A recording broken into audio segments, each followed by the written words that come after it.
ભગવાન શિવને અભિષેક અતિ પ્રિય માનવામાં આવે છે અને ખાસ કરીને આવા પવિત્ર પ્રાણ પ્રતિષ્ઠા મહોત્સવના અવસરે કરવામાં આવેલો અભિષેક અનેક ગણું પુણ્યફળ આપનાર માનવામાં આવે છે। કહેવાય છે કે ભક્તિભાવથી કરાયેલ જળ, દૂધ અથવા તો પંચામૃતનો અભિષેક માત્ર મહાદેવને જ પ્રસન્ન કરતો નથી, પણ સાથે ભક્તના જીવનમાં પણ શાંતિ, સુખ અને કલ્યાણનો માર્ગ ખોલી નાખે છે। તો આજે આ ખાસ વાતમાં જાણીશું આ પવિત્ર પ્રસંગે અભિષેક કરવાનો કેવો છે મહિમા। जटाटवी गलज्वल प्रवाह भावित स्थले गले वलम्ब्य लंबितं भुजंग तुंग मालिकं डमड डमड डमड डमड निनादमड डमरवयं चकार चंड तांडवं तनोतु न शिव शिवम। जय भगवान मित्रों, हूँ छूँ प्रफुल्लभाई पंड्या। भक्ति संदेश कार्यक्रमની અંદર આપનું સ્વાગત છે। દર્શક મિત્રો, ભક્તિ સંદેશ કાર્યક્રમની અંદર રોજે રોજ અવારનવાર સુંદર, શ્રેષ્ઠ, સારી જાણકારી હું આપતો રહું છું ને આજે પણ મારે વાત કરવી છે ભગવાન શિવજીના પૂજન અથવા શિવજીના અભિષેકને લઈને। મિત્રો, શિવજીની ઉપર અભિષેક હંમેશા આપણે કરતા હોઈએ છીએ, પરંતુ અભિષેકના દ્રવ્યનું પણ એક મહત્વ હોય છે। ઘણીવાર શિવજીને આપણે દૂધથી અભિષેક કરીએ, દહીંથી અભિષેક કરીએ, ઘીથી અભિષેક કરીએ, પણ એક એવી વસ્તુ છે કે જો એ 8 વસ્તુઓને એક સાથે ભેગી કરીને જો અભિષેક કરવામાં આવે છે, શિવજીને અર્પણ કરવામાં આવે છે, તો એનાથી એવું કહેવાય છે કે 10,000 વર્ષ સુધી વ્યક્તિ શિવલોકમાં વાસ કરે છે, આવું શાસ્ત્ર કહે છે। હવે 8 વસ્તુ કઈ છે? હું જે 8 વસ્તુ કહું ને એ વસ્તુને તમારે ધ્યાનમાં રાખવી અને લખી નાખવી, અને શક્ય હોય તો શિવજીને એ 8 વસ્તુ ભેગી કરીને જ અભિષેક કરવાનો પ્રયત્ન કરજો। અને હું જે વાત કરું છું એ હંમેશા શાસ્ત્રના પ્રમાણસરની વાત કરું છું, કેમકે શાસ્ત્રમાં જે લખ્યું છે તે જ વાત હું કરું છું, મારી કોઈ ઘરની વાત હોતી નથી। શાસ્ત્રની અંદર 8 દ્રવ્યની પણ વાત બતાવી છે ને એના સિવાય પણ એક બીજી વાત બતાવી છે કે જે વ્યક્તિએ, ઘણા લોકો એવા હોય કે એમના જીવનની અંદર કોઈ આનંદ જ હોતો નથી। ઘણા લોકો આમ જ્યાં જઈને આમ મોઢું ચડેલું આમને એમ હોય, આખી જિંદગી જાય, કોઈ હસે જ નહીં। અને એવું કહેવાય છે શાસ્ત્રમાં, હસે એક લોક કહેવત પણ છે કે હસે એનું ઘર વસે। અને આ શાસ્ત્ર એવું કહે છે પ્રસન્ન મનસ સદા, હંમેશા પ્રસન્ન ચિત્તેથી, ખુશીથી હંમેશા રહેવું જોઈએ।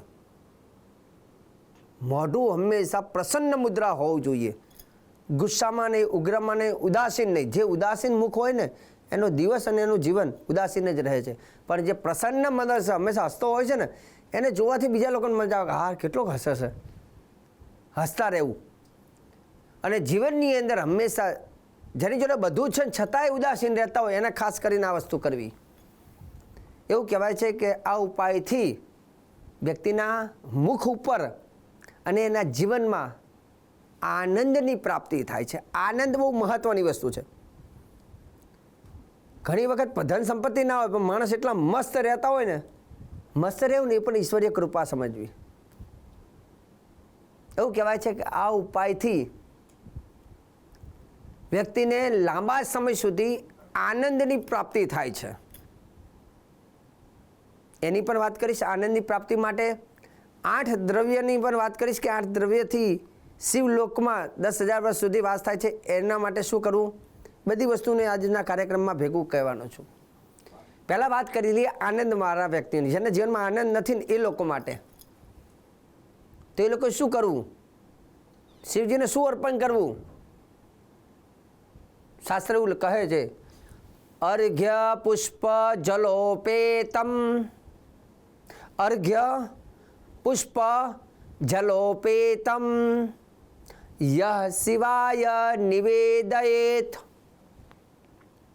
સ પૂજય સર્વલોકેષુ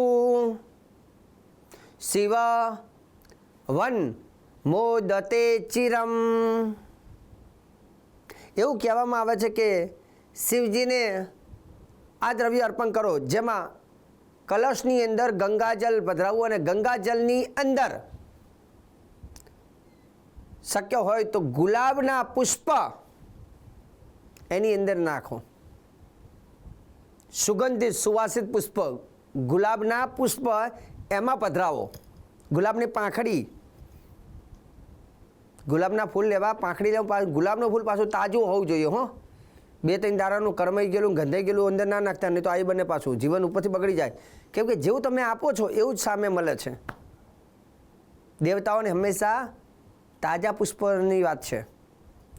ગંગા, તમારે નોર્મલ પાણી લેવું અથવા એમાં ગંગાજળ પધરાવી દેવું, અથવા કેવલ એક કલશ ભરીને ગંગાજળ જ લઈ લો અને એમાં ગુલાબની પાંખડી નાખી દો. અને પછી જમણા હાથથી શિવજીની ઉપર નિત્ય એટલે કે રોજ અભિષેક કરો, કાં તો સોમવારે ખાસ અભિષેક કરો. અને સતત તમે જો આ રીતે અભિષેક ભગવાનની ઉપર કરો છો તો એવું કહેવાય છે કે શિવજીની જે કૃપા મળે છે ને, જિંદગીની અંદર એક આનંદની પ્રાપ્તિ થાય છે. જીવન તમારું સુકન્યાર બની જાય છે. તમને જોઈને લોકોને નવાઈ લાગે, લોકો ઈર્ષા કરવા માંગે, ભાઈ આ કેટલો મસ્ત રહે છે. એટલે આનંદ ચહેરા ઉપર હોવો જોઈએ, જીવનમાં પણ હોવો જોઈએ, અને સાથે સાથે આનંદ આપવાવાળી લક્ષ્મી પણ ઘરમાં હોવી જોઈએ. ધન સંપત્તિ બધી જ વસ્તુ કેવલ ગુલાબના પુષ્પથી તમને લાંબા સમય સુધી આનંદની પ્રાપ્તિ કરાવે છે આ ઉપાયથી. હવે વાત આપણે કરવાની છે 8 દ્રવ્યો ઉપર. કેવું કહેવાય છે કે શિવજીની ઉપર જો 8 દ્રવ્ય અર્પણ કરવામાં આવે છે તો તે વ્યક્તિને 10,000 વર્ષ સુધી રુદ્રલોકમાં વાસ કરે છે. ઘણા લોકો કે શાસ્ત્રીજી આવું હોય? હા, કેમ ના હોય? ગ્રંથમાં લખ્યું છે. અને આ કરવાથી 10,000 વર્ષ સુધી રુદ્રલોકની પ્રાપ્તિ થાય. કેમ કે હું નથી કહેતો, શાસ્ત્ર કહે છે. શાસ્ત્રમાં લખ્યું છે અર્ઘ્ય માષ્ટંગ માપુર્ય. અર્ઘ્ય, શિવજીને 8 દ્રવ્ય ભેગા કરી અર્ઘ્ય પ્રદાન કરો, મતલબ જળ અર્પણ કરો. અર્ઘ્ય માષ્ટંગ માપુર્ય લિંગમૂર્ધની નિવેદયેત.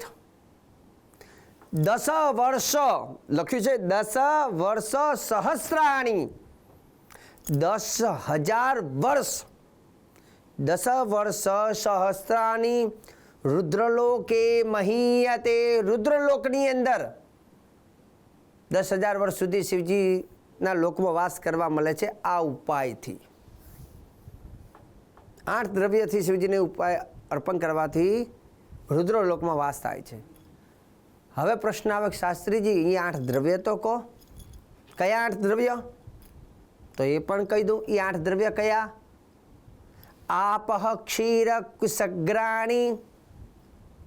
આપહ ક્ષીર કુસગ્રાણી દધ્યાયમ ચ તંડુલમ તિલ સિદ્ધાર્થ કૈચૈવમ અર્ઘ્યોષ્ટાંગ પ્રકીર્તિત. આ 8 દ્રવ્ય શિવજીને અર્પણ કરવાનું. ગુજરાતીમાં કહું છું 8 દ્રવ્ય કયા. હો, સંસ્કૃતમાં કીધું, હવે ગુજરાતીમાં કહું. આપહ ક્ષીર કુસગ્રાણી. આપહ એવું કહેવાય છે, આપહ એટલે જલ થાય. એક તાંબાના લોટામાં પાણી લેવું, પહેલું દ્રવ્ય. આપહ ક્ષીર કુસગ્રાણી. બીજું, એમાં થોડુંક 2 ચમચી દૂધ નાખો. પહેલું પાણી, પછી થોડું દૂધ નાખો. પછી ત્રીજો દ્રવ્ય છે દર્ભ. દર્ભ જેવો ને ડાભડો આપણે કહીએ, ડાભડાનો જે આગળનો ભાગ છે, અગ્ર ભાગ. કુશગ્રાણી, કુશ કહેતા દર્ભ અને ગ્રાણી કહેતા આગળનો ભાગ. દર્ભનો જે ટુકડો છે એમાં આગળનો ભાગ છે એ તોડીને એમાં નાખો. ચોથું, એમાં દહીં નાખો. પાંચમું, એમાં ઘી નાખો. છઠ્ઠું, એની અંદર 2 દાણા ચોખા નાખો. સાતમું, એમાં 2 દાણા તલ નાખો. અને 8મું, 2 દાણા એમાં સરસવના દાણા, જે પીળા કલરના જે દાણા આવે ને, જે રાઈ જેવા હોય, સરસવના દાણા, એ આમાં નાખો. આ 8 દ્રવ્ય ભેગા કરી અને શિવજીને અર્પણ કરો. આપ ક્ષીરક સગ્રાણી દધ્યાંજ તંડુલમ તિલ સિદ્ધાર્થ કૈચૈવમ અષ્ટાંગ પ્રકીર્તિત. 8 દ્રવ્ય વસ્તુ ભેગી કરી શિવજીને અર્પણ કરવાથી 10,000 વર્ષ સુધી રુદ્રલોકમાં વાસ થાય છે. આવા જ ઉપાય હંમેશા હું ભક્તિ સંદેશ કાર્યક્રમના માધ્યમથી રોજે રોજ કહેતો હોઉં છું. અને ભક્તિ સંદેશ કાર્યક્રમના જે કાર્યક્રમ કહેવામાં આવે છે તે શાસ્ત્ર પ્રમાણિત હોય છે, સાચી વાત હોય છે, ઘરેલું ઉપાયવાળી વાત હોય છે અને લોકોને જે સરળતાથી ધર્મનું જ્ઞાન મળે, સરળતાથી વસ્તુની ખબર પડે, તો તે જ રીતે હું પ્રફુલ્લ પંડ્યા આ કાર્યક્રમના માધ્યમથી લોકો સુધી પહોંચાડવાનું કામ કરું છું. સદૈવ અમારો એક જ ઉદ્દેશ્ય, એક જ હેતુ, જન સુધી ધર્મનો પ્રચાર થાય, ધર્મની સાચી વાત, સાચી વસ્તુઓ લોકો સુધી પહોંચે. તો દર્શક મિત્રો, આજે સરસ મજાનો મેં ભક્તિ સંદેશ કાર્યક્રમના માધ્યમથી આજે ભગવાન શિવજીને 8 દ્રવ્યનો અભિષેકની વાત કરી છે. અને આગળ પણ ભક્તિ સંદેશ કાર્યક્રમમાં આવી જાણકારી, શ્રેષ્ઠ જાણકારી, સુંદર જાણકારી હું પ્રફુલ્લ પંડ્યા રોજે રોજ આપતો રહીશ. કાર્યક્રમ જોવાનું ચૂકતા નહીં. મને આપી દો રજા. જય ભગવાન.